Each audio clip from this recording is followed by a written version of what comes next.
Putol-putol, gutay-gutay, labas rin ang mga lamang loob at wala ng dugo. Ganito isalarawan ng ilang residente ang itsura ng kanilang mga alagang kambing sa bayan ng San Pascual, Masbate. Komento ng mga nabiktima, posible kayang totoo ang aswang? Sa Sitio Laray sa Barangay Boca Chica sa bayan ng San Pascual at Sitio Kinamatisan sa Barangay San Rafael, palaisipan sa mga residente ang nangyari sa kanilang mga alagang hayop at sa katunayan nagdala na rin umano ito sa kanila ng takot dahil baka sa susunod, hindi na hayop kundi tao na ang atakihin ng salarin. Personal na tinungo ng Brigada News FM correspondent na si Kenneth Butala, isang ALS teacher at kaakibat president ang lugar kasama si Mr. Tata Gurang Rodrigo. Ilang oras ang ginugol bago narating ang lugar, maliban kasi sa malayo, masukal din ang dadaanan at tanging motorsiklo ang makakapasok. Matapos nga ang ilang oras, saktong naabutan ni na Kenneth ang sinasabing katawan ng mga kambing na putol-putol at gutay-gutay nga ang katawan. Ito ang mga patay na alagang kambing ng pamilya Galyarde. Emosyonal na ikwinento ni nanay ang nangyari sa kanyang 5 kambing nito lamang na Pebrero 16. Naabutan na lang po namin doon na patay na lahat. Tapos yung isa wala naman, ay lahat sila wala mga laman loob. May dalawa doon, parang tusok lang po dito sa likod niyang dalawa. Pero sinubukan po yung hiwain yung ilalim. Pero wala siyang sugat, sinubukan na wala na pong atay.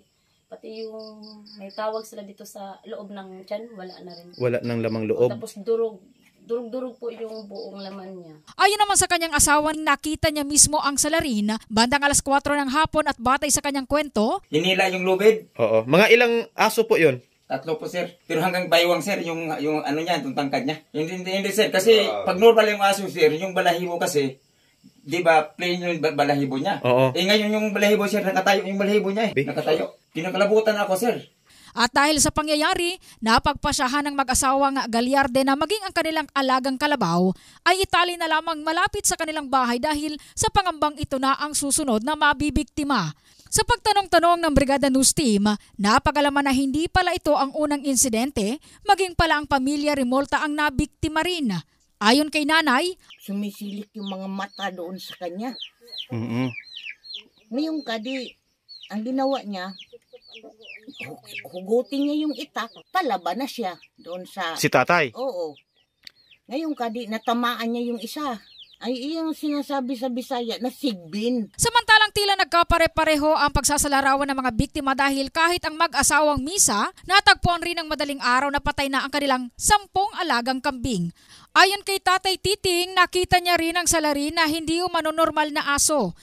Dito, itim, bawat tainga niya, maitim, tapos itong katawan, puti, tapos dito sa tagiliran, may kunting itim po. Tapos, in-spin ko po sa ita ko, pag spin ko, nagkain siya doon sa kambing, tumalon siyang konti, tapang-tapang talaga pagtingin sa akin.